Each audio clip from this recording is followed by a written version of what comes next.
chanced to meet a pretty maid. She shined though it was foggy.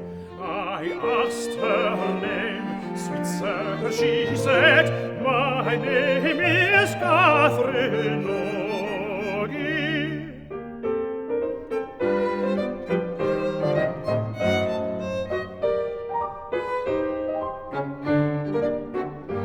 I stood a while and did admire to see a nymph say stately, say brisk an air there did appear in a country made say neatly.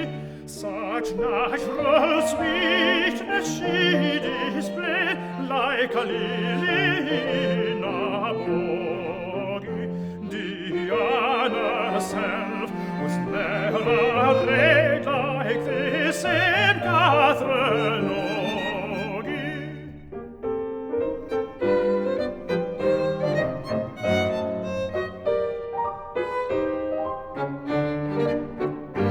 But I fear the gods have not decreed for me so fine a creature, whose beauty rare makes her exceed all other works in nature. Clouds o' despair surround my love, that are both dark and foggy. Pity my case, ye powers above, else I die for Catherine